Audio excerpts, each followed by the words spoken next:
Bismillahirrahmanirrahim. Assalamualaikum warahmatullahi wabarakatuh. Perkenalkan, nama saya Muhammad Aceng Maulana Ibrahim. NIM saya 28921502575, mahasiswa Pancasakti University, Prodi Manajemen Regular Plus.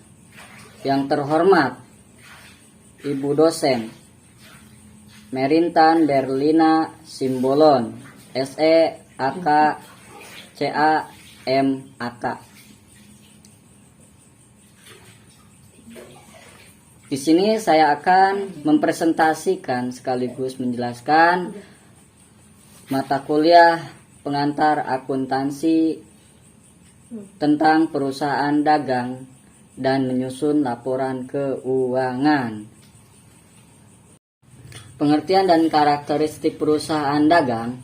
Perusahaan dagang adalah bisnis yang bekerja dengan berbagai jenis produk yang dijual untuk keperluan konsumen, bisnis, atau pemerintah. Perusahaan dagang membeli berbagai produk khusus, memelihara stok atau toko, dan mengirimkan produk kepada pelanggan. Karakteristik perusahaan dagang ada beberapa macam. Yang pertama, reseller, produk tanpa proses pengolahan. Yang kedua, pendapatan total bersih dari penjualan. Yang ketiga, modal awal dari harga pokok produk penjualan. Yang keempat, sebagai perantara antara produsen dan konsumen. Yang kelima, reseller, kemasan produk tidak berubah. Yang keenam, harga penjualan produk kembali lebih tinggi dari harga pembelian. Harga pokok penjualan. Harga pokok penjualan atau HPP adalah istilah pada akuntansi keuangan dan pajak yang digunakan untuk menggambarkan total pengeluaran biaya langsung oleh perusahaan yang timbul dari barang dan atau jasa yang diproduksi dan dijual dalam kegiatan bisnis dalam satu periode ini, termasuk biaya bahan baku, tenaga kerja langsung, biaya overhead, dan tidak termasuk periode atau operasi. Biaya seperti penjualan, iklan atau riset, dan pengembangan HPP muncul pada laporan laba rugi sebagai komponen utama dari biaya operasi. HPP juga disebut sebagai biaya penjualan. Menghitung harga pokok penjualan. Perhitungan harga pokok penjualan dilakukan dengan menambah pembelian bersih kepersediaan awal di periode tertentu. Setelah itu mengurangkannya dengan persediaan akhir di periode tersebut pula. Rumusnya, HPP sama dengan pembelian bersih ditambah persediaan awal dikurangin persediaan akhir. Keterangan pembelian bersih, pembelian barang atau jasa yang telah dikurangi sebelumnya dengan pemotongan pembelian dan retur pembelian, kemudian ditambah biaya langsung. Contohnya, biaya angkut. Persediaan awal, jumlah persediaan barang yang ada di gudang dalam periode awal, misalnya awal tahun atau awal bulan. Persediaan akhir, jumlah persediaan barang yang ada di gudang dalam periode akhir, misalnya akhir tahun atau akhir bulan. Menyusun laporan keuangan perusahaan. Laporan keuangan, catatan informasi keuangan dari suatu perusahaan pada suatu periode akuntansi. Susunan laporan keuangan, laporan posisi keuangan, laporan laba rugi, laporan kas arus, laporan perubahan modal, dan catatan atas laporan keuangan. Laporan keuangan memberikan informasi mengenai kinerja keuangan tiap bulan, semester, dan tahun. Neraca percobaan atau trial balance. Neraca percobaan sering disebut daftar saldo atau neraca saldo ialah sebuah daftar semua akun-akun dalam laporan pembukuan atau akuntansi yang berisi saldo yang terdapat dalam buku besar. laporan laba rugi atau income statement atau profit and loss statement. Laporan laba rugi, bagian dari laporan keuangan suatu perusahaan yang dihasilkan pada suatu periode akuntansi yang menjabarkan unsur-unsur pendapatan dan beban perusahaan sehingga menghasilkan suatu laba atau rugi bersih. Fungsinya menunjukkan kinerja keuangan perusahaan. Unsur-unsurnya pendapatan dari penjualan laba atau rugi kotor, atau laba rugi usaha, laba atau rugi sebelum pajak, laba atau rugi bersih.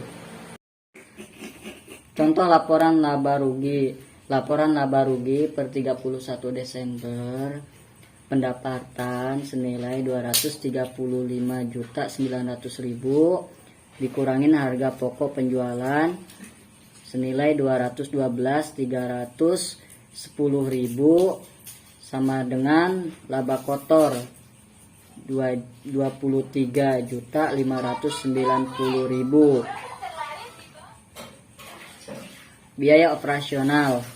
Biaya pemasaran senilai 3.260.000 ditambah biaya administrasi dan umum senilai 11.250.000 sama dengan 14.510.000. Laba kotor 23.590.000. Biaya operasional dikurangin biaya operasional 14.510.000 sama dengan laba usaha senilai 9.080.000. Pendapatan lain-lain senilai 0, laba sebelum bunga dan pajak 9.080.000, bunga senilai 47.180.000, laba sebelum pajak senilai 56.260.000, pajaknya senilai 3.971.000 dan laba bersihnya senilai 52.289.000. Perubahan modal ekuitas. Laporan perubahan modal, laporan yang isinya memberikan informasi mengenai perubahan modal akibat penambahan dan pengurangan laba atau rugi dan transaksi keuangan pemilik modal. Komponen perubahan modal, modal awal, laba atau rugi, penarikan modal dan modal akhir. Rumus laporan perubahan modal. Lalu cara menghitung dengan rumus modal akhir adalah sebagai berikut. Rumus modal akhir sama dengan modal awal ditambah laba bersih dikurangi FREP. Namun jika saldo rugi, rumus yang digunakan adalah rumus modal akhir sama dengan modal awal dikurangi rugi bersih ditambah FREP. Contoh laporan perubahan modal. Laporan perubahan modal pada PT ABC untuk periode yang berakhir 31 Desember 2011. Modal awal 1 Januari 2011 XXXX, laba XXX, setoran modal XXX, rugi XXX, dividen XXX, penarikan modal XXX, modal akhir 31 Desember 2011 XXXX. Neraca atau balance sheet. Neraca yaitu bagian dari laporan keuangan suatu entitas yang dihasilkan pada suatu periode akuntansi yang menunjukkan posisi keuangan atau kekayaan, kewajiban, dan modal dari suatu entitas tersebut pada akhir sebuah periode tersebut. Neraca terdiri dari 3 unsur, yaitu aset sama dengan liabilitas ditambah ekuitas.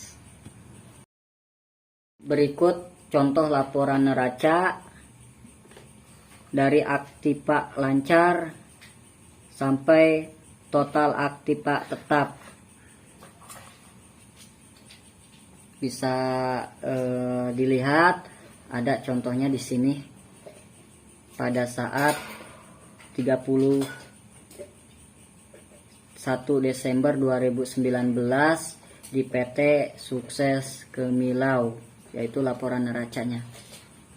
Sekian dari presentasi saya yang saya jelaskan mata kuliah pengantar akuntansi. Kurang lebihnya saya mohon maaf. Bila ada kesalahan saya tutup. Billahi taufik wal hidayah. Assalamualaikum warahmatullahi wabarakatuh.